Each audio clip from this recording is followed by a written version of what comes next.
Hello.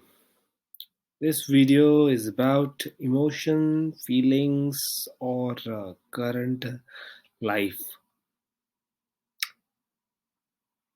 हमारा जो current life system चल रहा है और जो चल रहा था और जो चलेगा, इन सब में एक जो कश्मकश है और प्रॉब्लम है, उस पर मैं इस वीडियो में कुछ कहना चाहता हूँ। हमें बचपन में जो एजुकेशन सिस्टम दिया गया एंड देन हम लोगों की जो पारिवारिक सिस्टम था जिसको देखकर हम बढ़े, देन हमारा सामाजिक धार्मिक सिस्टम है और जो हमारी प्रैक्टिकल लाइफ है विच इज़ क्वाइट डिफरेंट। इसका ठीक मतलब वही है कि हमें पूरी ज़िंदगी सोना सिखाया गया और अचानक आपके बोला गया कि आपको 1000 मीटर की दौड़ विद इन 10 मिनट में फिनिश करनी है, वो भी आप बिना किसी इंस्ट्रूमेंट के। That's what happening in a practical life, जहाँ हमारे देश की जिसकी आबादी कम से कम 140 करोड़ होते आ रही है and people are not skilled, people are not educated enough. और उस पर जो शासन चलाने वाले लोग हैं, सत्ता चलाने वाले लोग हैं, उन्होंने सिस्टम को कुछ इस कदर कॉम्प्लिकेटेड कर दिया है कि व्यक्ति का एक सिंपल सर्वाइवल करना भी टफ पे टफेस्ट होते जा रहा है। उसकी जो मंजिल है, जहाँ आज से अगर 20 या 30 साल पहले जाया जाए तो 1 करोड़ किसी आदमी के पास अगर हो तब तो it was pretty more than sufficient to live a good life.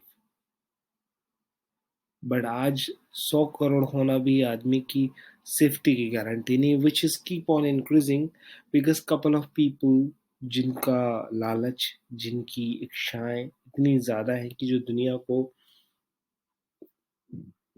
Imbalance की टॉप लेवल पे ले जा रहा है। जहां पहले एक व्यक्ति कमाता था वो घर चल जाता था, आज सभी कमाते हैं, तब भी सर्वाइवल स्पेशली दिल्ली, मुंबई, पुणे और जैसे बड़ी सिटीज में बहुत टफ होते जा रहा है।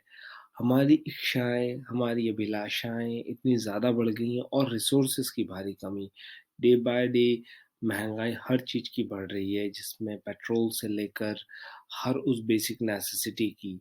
और इस पे सबसे बड़ी प्रॉब्लम है जो बहुत भारी लेवल पे, बड़े लेवल पे मैन पावर हमारे कंट्री में अवेलेबल है, which is completely useless and unskilled, जिसका हम लोग यूटिलाइज नहीं कर पा रहे। उसकी वजह क्या है कि हमारा जो पारिवारिक ढांचा है, जो बना बनाया सिस्टम है, वहाँ पेरेंट्स बच्चों को आज़ाद नहीं होने देते हैं और वही उनको रिमोट कंट्रोल दबाए रहते हैं, और जबकि आने वाली जो सिचुएशंस होती है बहुत टफ होती हैं। और इन सब के चलते वो बच्चा जो बीटेक कर रखा है, एमटेक कर रखा है, बीबीए, एमबीए, ना जाने कितनी डिग्रीज अवेलेबल है मार्केट में, वो कर रखा है और एक और बेरोजगार पैदा हो जाता है मार्केट में, जिसकी डिग्रियां सिवाय यूजलेस अनदर ग्रेजुएट या पोस्ट ग्रेजुएट के कुछ नहीं होती है। इनफैक्ट जो बड़े बड़े डिग्रीज भी करते हैं उनका सिर्फ ऑब्जेक्ट होता है नौकरी पाना। हमने जितने ग्रेजुएट्स, पोस्ट ग्रेजुएट पैदा कर चुके हैं और करते जा रहे हैं, इसके रेशो में हमारे पास उतने जॉब ही अवेलेबल नहीं है। और जब हम बात करें स्टार्टअप इकोसिस्टम की, गवर्नमेंट किसी भी स्टार्टअप को फंडिंग नहीं दे रही है, सिवाय जो स्टार्टअप को फंडिंग देने वाले इन्वेस्टर है, उनका भी बेस क्या है कि if you are from IIT और आईएम और एनी बिग इंस्टीट्यूट और अ बिग आइडिया और so many blah blah blah, then you can get the funding. उस पे भी आप देखिए कि ज़्यादातर स्टार्टअप्स जो फंडिंग रेज करे वो आईटी फील्ड के, नॉन आईटी के तो चांस ही नहीं हो पा रहे हैं। इतनी सारी फंडिंग लेके किसी को भी स्टार्ट करना विच इज़ क्वाइट टफ।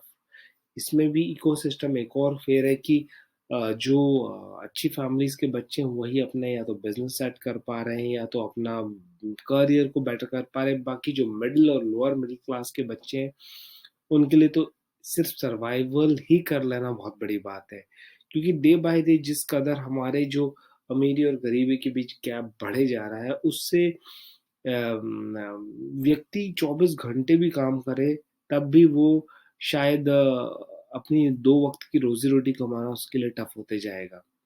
आज हम लोगों का पूरी की पूरी कंट्री, जिसको हम अपने हिसाब से कहते हैं एक आज़ाद कंट्री, जहाँ पर 80 टू 90% जॉब्स, स्पेशली आईटी की बात करते हैं, आईटीएस की बात करते हैं, हम लोग आउटसोर्सिंग पे बेस्ड कंट्री, यहाँ पर ज़्यादातर कंपनी ने अपने मज़दूरी वाले जॉब जस्ट कॉस्ट सेविंग के पर्पज़ से आउटसोर्स कर दिए हैं। और हमारी कंट्री, जिसको हम सिवाय एग्रीकल्चर के सिवा कुछ ना कहें, क्योंकि यहाँ पर कुछ हमारे इंडस्ट्रीज नहीं है, हमारे कुछ नए इनोवेशन स्किल्स नहीं है, तो how can we get the someone to produce the job here. और उस पर हमारे नेता, हमारे अधिकारी और हमारे जो नीति निर्माता हैं, उन्होंने सिस्टम को सिवाय कॉपी पेस्ट के सिवा कुछ नहीं किया। अगर हम इसको संविधान बनने से लेकर अभी तक देखा जाए, जिसमें सिवाय कॉपी पेस्ट के कुछ नहीं हुआ, बजाय इसके कि हम ये सोचें कि हमारी कंट्री की एक्चुअल सिचुएशंस क्या है, जहाँ हमारे संविधान का पूरा जो 2 साल में बन के तैयार हुआ था, दो या पता पता नहीं, वॉट एवर द टाइम्स, उसमें मोस्टली जो पॉइंट्स थे, हमारे संविधान निर्माताओं ने कॉपी पेस्ट किए थे बाहर से, और वो अभी तक चले आ रहा है। हमने जीएसटी ला लिया, हमने सारी व्यवस्थाओं को एज इट इज़ ला लिया, हमने सारी नौकरशाही व्यवस्था को एज इट इज़ ला लिया, बजाय इसके कि हम एक ऐसा सिस्टम लाते जो हमारे अकॉर्डिंग, हमारी कंट्री के अकॉर्डिंग बेहतर होता। तो इस हिसाब से हम तो कभी आज़ाद हुए ही नहीं। हम एज़ अ कंट्री कभी कंट्री थे ही नहीं। 2000 साम्राज्य थे बुद्ध के ज़माने में, जिसको हमने बाद में कुछ कम साम्राज्य, और 1947 में पटेल साहब ने डिफरेंट डिफरेंट रियासतों को ज़बरदस्ती एक कंट्री में लाने की कोशिश करी, और बाद में कुछ और स्टेट्स भी इसमें ऐड हुए, और ज़बरदस्ती आप एक इसको एक ऐसा हिंदुस्तान कहने की कोशिश करते हैं, बेरोजगारों का हिंदुस्तान, जहाँ पर हाईली अनस्किल्ड लेबर अवेलेबल है। जब अभी लॉकडाउन लगा था लास्ट ईयर, तो इतने सारे जो लेबर्स निकल कर आए, यह हमारे इंडिया की एक्चुअल तस्वीर को दुनिया के सामने ला खड़ी करी है, जहाँ पर हमारे पास एक बेसिक ट्रांसपोर्टेशन अवेलेबल नहीं है। यहाँ पर हर इंडस्ट्री में, चाहे एक छोटे शहर से लेकर बड़े शहर तक, कुछ चंद लोगों के पास कंप्लीट इकोसिस्टम का पैसा डाइल्यूट हो चुका है, और उसी व्यवस्था को वो चलाने के लिए पूरी व्यवस्था को अपने हाथों में जकड़े हुए हैं। चाहे वो बिजनेसमैन कह लो, चाहे वो एक पॉलिटिशियंस कह लो। एक पॉइंट पर उनकी मानसिकता को आप देखें तो वो कहाँ से आती है? आपके और हमारे बीच से आती है, क्योंकि वो कहीं अलग से नहीं है। क्योंकि जिस तरह से हमारा सामाजिक व्यवस्था, उसकी सोच क्या है कि everyone has their own family, सबका अपना साम्राज्य, हर व्यक्ति ने जो अपना परिवार बना रखा है, बजाय इसके कि उसका बच्चा स्किल्ड है या नहीं। क्योंकि व्यक्ति अकेले के लिए नहीं करेगा, वो अपने पारिवारिक जो धारणा है उसके तहत इतना सारा स्क्वीज करने की कोशिश करता है। व्यक्ति जिसकी 2 रोटी में पेट भर जाता है, वो 2000 रोटियों का इंतजाम कर ले रहा है। इसमें जो भारी लेवल पे अव्यवस्थाएं फैल रही हैं, और उसपे कुछ हमारे केजरीवाल, मोदी इस टाइप के नेता आते हैं, जो गरीबों का मसीहा बनने की कोशिश करते हैं। आज पिछले 50 सालों में क्या हुआ है, और इनफैक्ट शुरू से ही एवरीवन, हर किसी ने गरीबों का शोषण किया है। हर व्यक्ति धर्म के नाम पे, समाज के नाम पे, क्रिश्चियनिटी आई, उन्होंने सारे हमारे गरीब लोगों को क्रिश्चियनिटी में कन्वर्ट कराया। इसी तरह सारे हिंदू, मुस्लिम, सभी ने क्या किया? What they are trying to do is just the name of caste, freedom, or the cultures. They have tried to squeeze the people on their behalf to, क्योंकि जिस धर्म के सपोर्टर ज्यादा होंगे, उस धर्म के लीडर्स की पावर ज्यादा होगी। तो ये जो पावर की भूख है, इस वजह से इन्होंने कहीं ना कहीं हमारे पूरे धर्म और समाज के नाम पे पूरे कंट्री और दुनिया को डिवाइड कर दिया। नाउ इंटरनेट की एक ऐसी क्रांति, इसने ये पॉसिबल कर दिया है कि आज व्यक्ति कहीं से भी काम कर सकता है। Technology has made it possible. Otherwise हम लोग अभी भी एक डिविडेशन के बहुत बड़े जाल में जीते।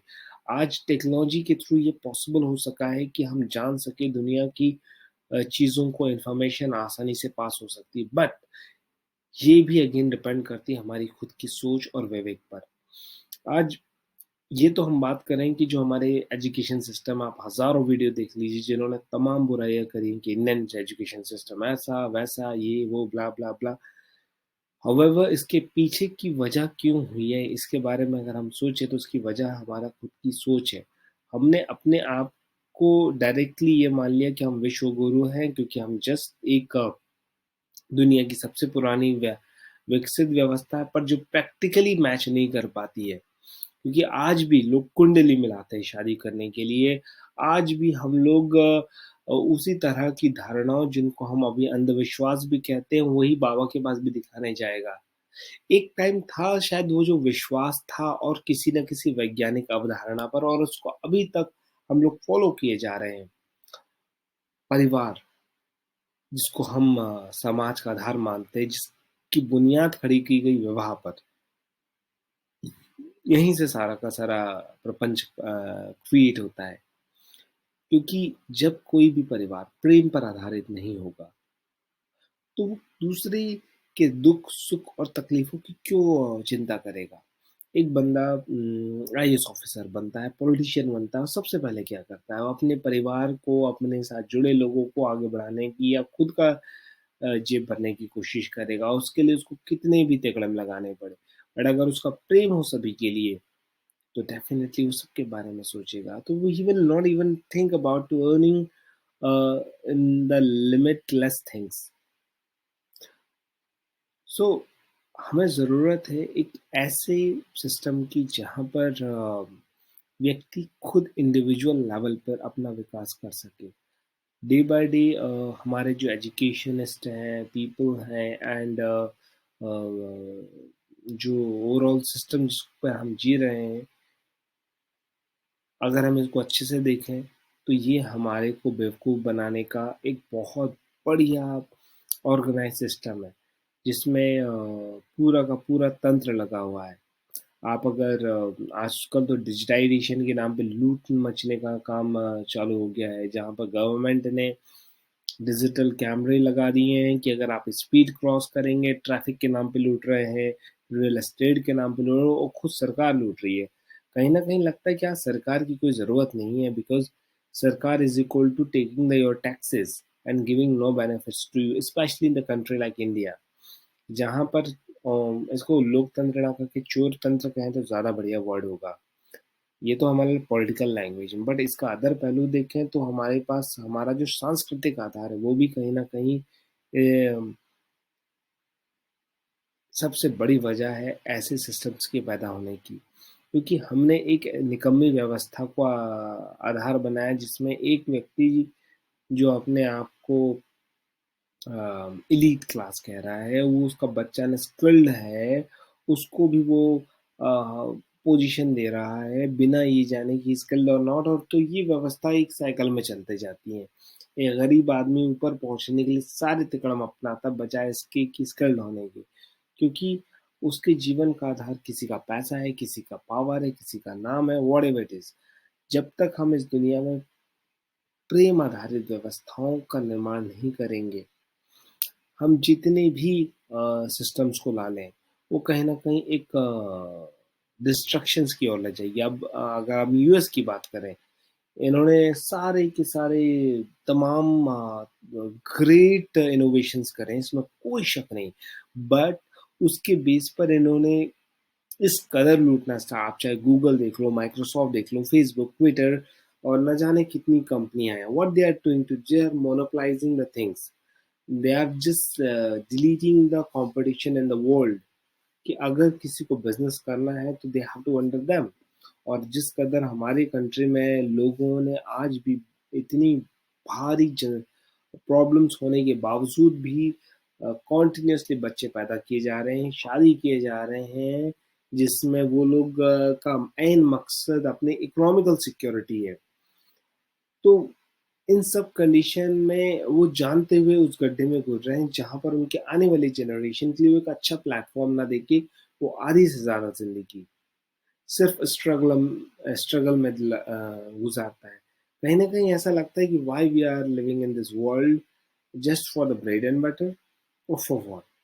आई थिंक ये सोचने की अब ज़रूरत है पूरी दुनिया को कि हम अपने आने वाले लोगों के लिए किस तरह की दुनिया देना चाहते हैं। एक पॉल्यूशन से भरी दुनिया, एक लड़ाई दंगों से भरी दुनिया, या इन चोर उचक के बदमाश पॉलिटिशियंस या धर्म के नाम पे या जात के नाम पे लूटने वालों की दुनिया, या ऐसे एजुकेशन वाले देने वाले लोग जो एजुकेशन के नाम पर आप पहले 12th तक पढ़िए, फिर ग्रेजुएशन कीजिए, फिर पोस्ट ग्रेजुएशन कीजिए, फिर न जाने कितनी एक्स्ट्रा डिग्री कीजिए, 25 साल तक आपकी पढ़ाई चलेगी, कुछ की 30 साल तक। पर सारा पढ़ने के सब करने के बावजूद भी you will come to know that end of the day आप एक छोटी सी नौकरी मिलती उसके लिए 500 आपको हेडेक लेनी है, और अचानक आप बड़े हो जाते, फिर आपकी शारीरिक ज़रूरतें हैं, मानसिक ज़रूरतें, फिर शादी के लिए आप जाते हो, और इसी बीच आपकी लाइफ खत्म हो जाती है लोन के नाम पे, क्योंकि लोन तो कंपलसरी, क्योंकि गाड़ी लोन, घर लोन, आजकल तो सभी चीज़ लोन पे। तो इन सब चीज़ों में मैं बस यही कहूँगा कि मनुष्य को एटलीस्ट कुछ चीज़ जो वो उसके हाथ में है कि वो जनसंख्या ना बढ़ाए, इनोवेशंस बढ़ाए, और जीवन की कठिन परिस्थितियों को, सच्चाइयों को एक्सेप्ट करे। हमने नेचुरल रिसोर्सेज खत्म कर रहे हैं, और इस तरह के चोर उचक्के बदमाश जो पॉलिटिशियंस आ रहे हैं, धर्म गुरु आ रहे हैं, कहाँ से आ रहे हैं? हम लोगों के बीच से ही आ रहे हैं। हम इनको ब्लेम कर तो सकते हैं, बट रियलिटी हमें एक्सेप्ट करनी पड़ेगी कि यही हम लोगों के बीच से हैं। और अगर हम अपने को सही नहीं करेंगे तो आने वाले बंदे इनसे भी खराब होंगे।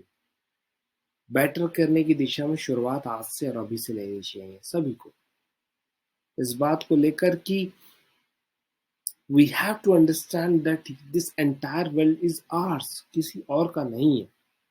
डेफिनेटली कुछ लोगों को नहीं पता होता है, और कहीं ना कहीं सभी लोगों का अल्टीमेटली मकसद है कि वो एक अच्छी जिंदगी जीना चाहते हैं, पर उसके लिए आप अच्छी ज़िंदगी जीना चाहते हैं और दूसरा का जीवन नष्ट करें, ये कहीं से कहीं तक लाज़मी नहीं है। क्योंकि हर किसी को अपनी जान प्यारी होती है, हर किसी को जीवन प्यारा होता है। एक व्यक्ति बहुत ज़्यादा कमाने के लिए एक डॉक्टर क्या चाहेगा? लोग बीमार पड़े, एक वकील क्या चाहेगा? लोग केस में फँसे पड़े। तो कहीं न कहीं ऐसे जो सिस्टम्स हैं, जैसे शिक्षा, स्वास्थ्य या फिर कोई लीगैलिटी वाले मैटर, इन पर एटलीस्ट इन सेवाओं को हमें बिज़नेस और व्यापार से दूर रखना पड़ेगा। अदरवाइज़ हम एक डिसीज़न जो ऑनेस्ट वाला वो नहीं कर पाएँगे। हाउएवर उससे भी ज़्यादा ज़रूरत है मनुष्य को डीप तौर पर विकसित करने की, कि वो जाने, उसकी परवरिश सही तरीके से हो, और यहाँ जो माँ-बाप वाला जो सिस्टम है वो आज़ाद करे बच्चों को after a certain age, rather than keeping them on hand and doing the same thing by the controlling them. ज़िंदगी बदलेगी और यही सच्चाई है। आज कुछ थी कल कुछ और होगी, ये कोई सड़ा हुआ तालाब नहीं है कि पानी रुक जाएगा same as it is. It will keep on changing. आज कुछ है कल कुछ और होगा, बेहतर होगा या रस्ट होगा, बट चलता रहेगा। ज़रूरत है लोगों की जो रिस्क लेना जानते हो, और यही जीवन को आगे बढ़ाएगा, यही जीवन को उस दिशा में जहाँ व्यक्ति खुद को जान पाए।